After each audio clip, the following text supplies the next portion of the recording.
Hello friends, स्वागत है आपका वीएस एजुकेशन चैनल पर। तो फ्रेंड्स, जैसा कि आप स्क्रीन पर देख रहे हैं कि पद वृद्धि की मांग जायज़, अनारक्षित वर्ग में एमपी से ज़्यादा अन्य राज्यों के कैंडिडेट्स बनेंगे शिक्षक, इन सब्जेक्ट्स के हैं, ये है हाल। ठीक है। तो फ्रेंड्स, यहाँ पर मैं पूरी अपडेट पहले पढ़ देता हूँ, उसके बाद इस पे मैं बात करूँगा। लेकिन जो अन्य राज्य के कैंडिडेट्स हैं वो इस चीज़ को लेकर ज़रा भी ये अपने मन में संशय न लाएं कि मतलब उनके खिलाफ एक माहौल बनाया जा रहा है। जस्ट यहाँ पर एक तर्क दिए जा रहे हैं, क्योंकि सरकार ने जिस हिसाब से भर्ती निकाली है, तो फिर चाहे वो अन्य राज्य के कैंडिडेट्स हों या फिर एमपी के ही कैंडिडेट्स क्यों ना हो, अगर सीट्स कम होगी तो सभी के लिए मतलब प्रॉब्लम क्रिएट होगी, सभी का यहाँ पे सिलेक्शन बड़ा मुश्किल हो जाएगा। तो बाहरी राज्यों का एक जो यहाँ पर एक तर्क दिया जा रहा है, उसका मेन पर्पज़ ये है कि मतलब जो सरकार है उस चीज़ को समझे कि मतलब अगर पोस्ट नहीं बढ़ती है तो उससे क्या खामियाजा मतलब निकल रहा है। ठीक है, तो पहले मैं पूरी अपडेट दे देता हूँ, उसके बाद मैं बात करूँगा। पहले हाइलाइट्स को पढ़ लेते हैं। एमपी में वर्ग ए के पदों पर हो रही है शिक्षकों की भर्ती, विभाग कर रहा है कैंडिडेट्स के डॉक्यूमेंट वेरिफिकेशन, उम्मीदवार लगातार कर रहे हैं पद वृद्धि की मांग। मध्य प्रदेश में इन दिनों वर्ग एक यानी उच्च माध्यमिक शिक्षक भर्ती की प्रक्रिया चल रही है। मेरिट में आए चयनित उम्मीदवारों को डॉक्यूमेंट वेरिफिकेशन के लिए बुलाया जा रहा है। इसके बाद ज्वाइनिंग की प्रोसेस शुरू होगी।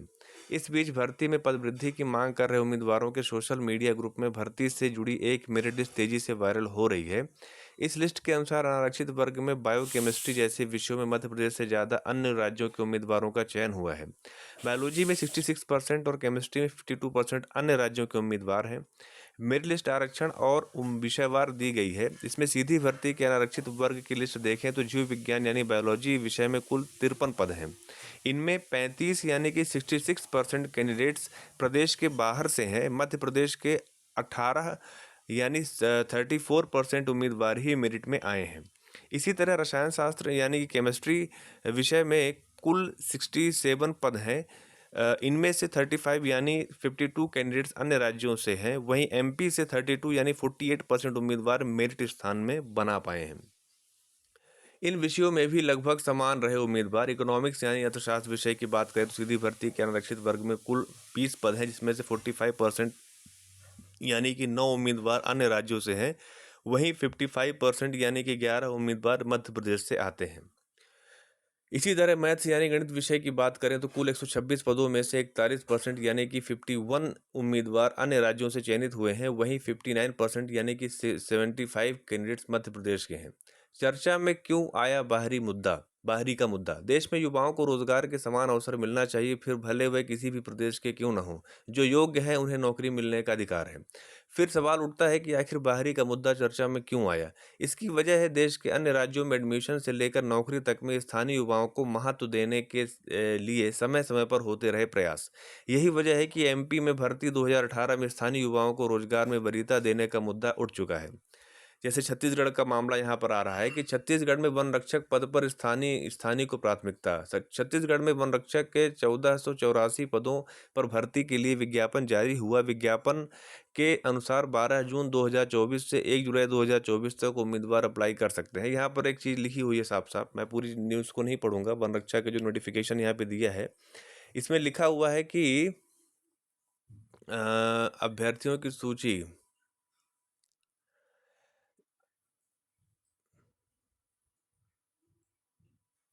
इसमें साफ साफ लिखा हुआ है कि मतलब जो यहाँ पर अभ्यर्थी हैं वो छत्तीसगढ़ के मूल निवासी होने चाहिए। उन्हें ही यहाँ पर विवरण में मतलब सिर्फ वही यहाँ पर आवेदन कर सकते हैं। ये मतलब वन रक्षक का जो मतलब जो उनका विज्ञापन आया था उसके बारे में है।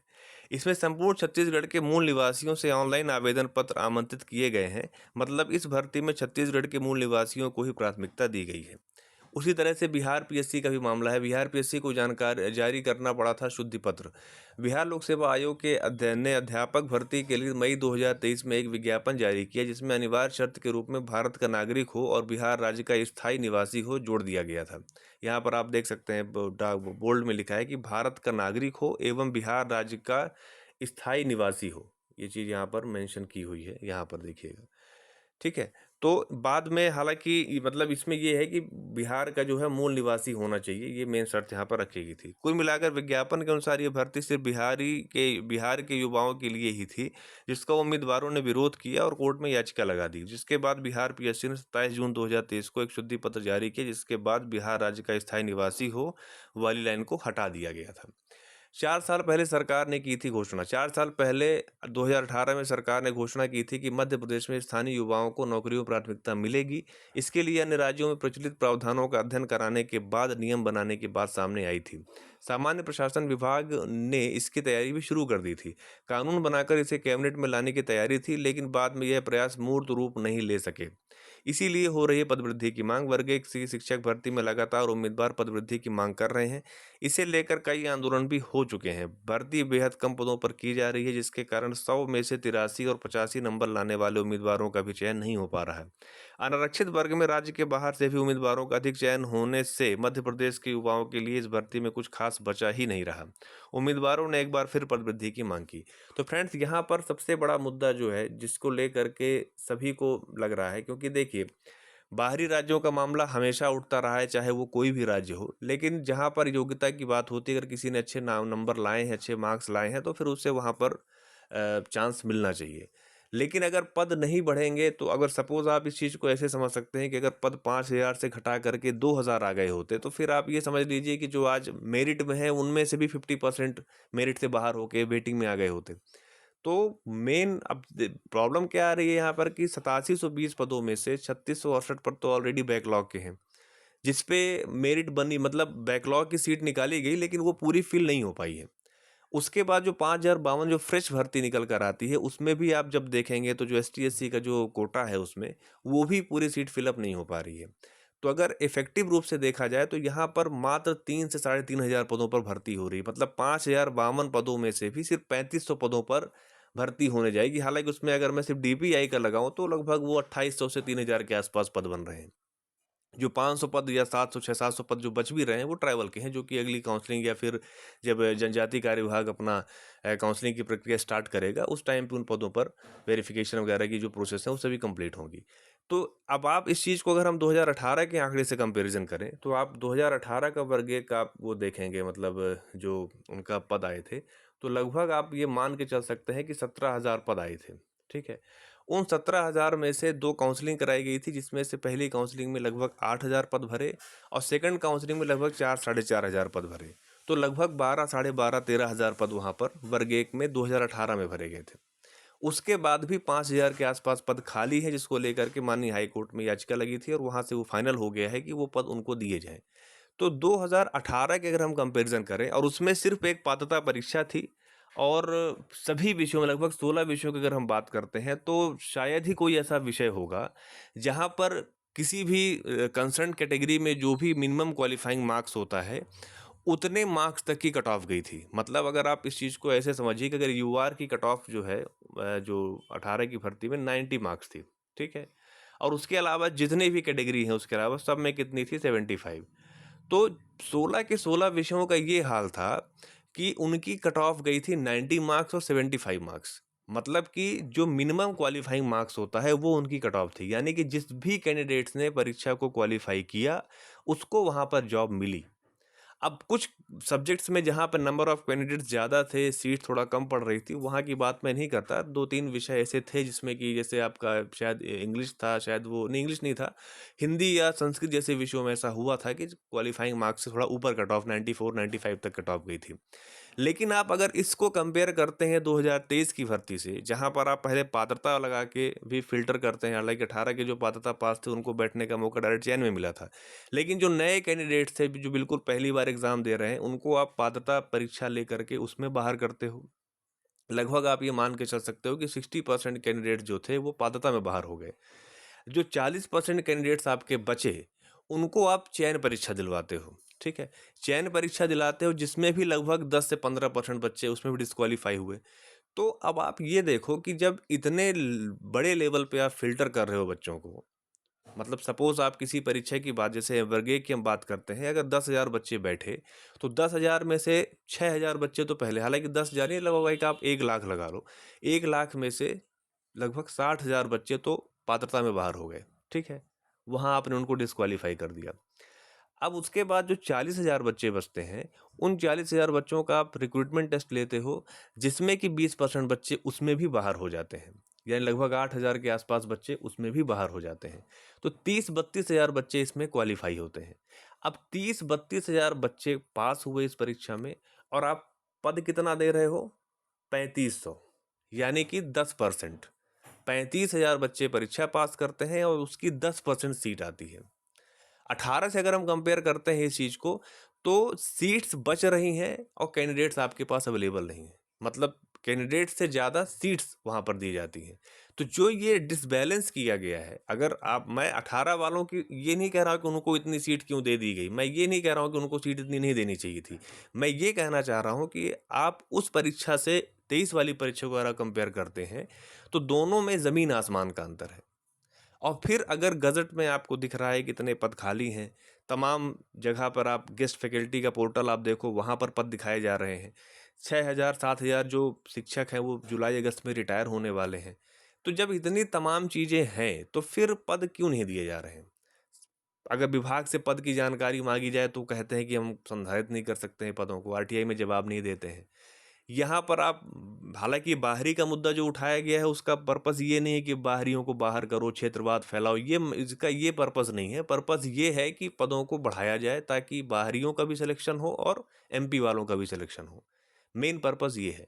अगर यहाँ पर 18 जैसी मतलब पदों आ जाए, 18 जैसे 17,000 18,000 पद अगर इस 23 वाली परीक्षा में आ जाता है, तो बहुत आराम से आप ये मान के चलो कि 100 150 200 तक जिनकी वेटिंग है वो सभी क्लियर हो जाएंगी। लेकिन अब सरकार है कि इसमें कुछ एक्शन नहीं ले रही है। लेकिन अब देखिए, इसमें हालांकि बहुत चीज़ें सामने हो रही हैं, धीरे धीरे करके चीज़ें ज़्यादा, मतलब ये सरकार के कानों में जा रही हैं बातें। लेकिन ये है कि प्रयास को आपको जारी रखना पड़ेगा, क्योंकि ये ऐसा इतना आसानी से नहीं होगा। अब 17 जब 18 की भर्ती में पता नहीं क्या सोच के उन्होंने इतने पद दे दिए थे, पता नहीं उसके पीछे उनके दिमाग में क्या चीज़ें थी। और उसका खामियाजा ये हो रहा है कि वो पद जो वहाँ पर मतलब जो 18 के जो 5,000 पद और बचे हैं, उसको लेकर के बच्चे कोर्ट भी गए। वहाँ से भी उनको ऑर्डर हो गया, लेकिन फिर भी उनको भर्ती वहाँ पर नहीं दी जा रही है। हालांकि कोर्ट ऑर्डर है, उसे कंप्लाई करना पड़ेगा, देर सवेर कभी न कभी करना ही पड़ेगा। लेकिन 23 वालों के साथ घोर अन्याय हुआ है। 35,000 बच्चे क्वालिफाई कर रहे हैं और 10% सीट आ रही है।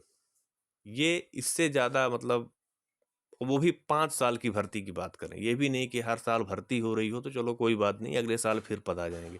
5-5 साल की भर्ती में ये हाल है कि 35,000 से ज़्यादा कैंडिडेट इस परीक्षा को पास किए हैं और उसकी 10% सीट, लगभग 3500 सीट यहाँ पर मतलब उसके लिए आ रही है। तो कट ऑफ हाई, अभी आपने देखा पीएससी का पेपर हुआ था।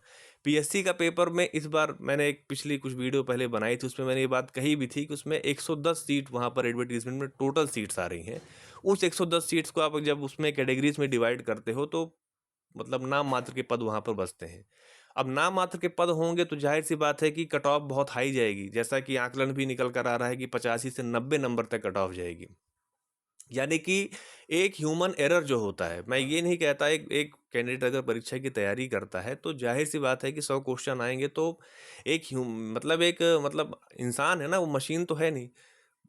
गलतियों की गुंजाइश वहाँ पर होती है। तो गलतियों की गुंजाइश का आपने रेंज कितना दिया है? मात्र 10 क्वेश्चन। यानी कि अगर कोई आदमी या कोई कैंडिडेट अगर 10 क्वेश्चन से ज़्यादा कैंसिल, मतलब उससे गलत हो जाएंगे, तो वो उसकी पूरी साल भर की मेहनत बर्बाद हो जाएगी, क्योंकि वैकेंसी नहीं है।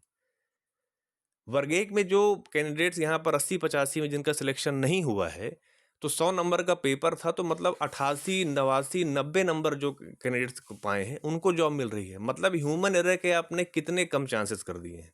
यानी कि 100 में से 95 लाओ, 96 लाओ, 92 नंबर लाओगे तब आपका सिलेक्शन होगा। मतलब 8 क्वेश्चन से ज़्यादा अगर आपने गलत कर दिया तो आपकी पूरी पढ़ाई, पूरी मेहनत बर्बाद हो जाएगी, क्योंकि पोस्ट नहीं है। अब वो भी ऐसा नहीं है कि हर साल पोस्ट आ रही हो। अगर पोस्ट हर साल आएगी तो किसी को प्रॉब्लम नहीं होगी, किसी किसी विषय में कभी ज़्यादा कभी कम, जैसे रिटायर होंगे उसके हिसाब से चीज़ें होंगी। लेकिन सरकार के पास अतिथि शिक्षक रखने के लिए पर्याप्त जगह दिखाई जाती है। उनको रखा भी जाता है, लेकिन जहाँ पर बात होती है रेगुलर टीचर रखने की, वहाँ पर नहीं होता।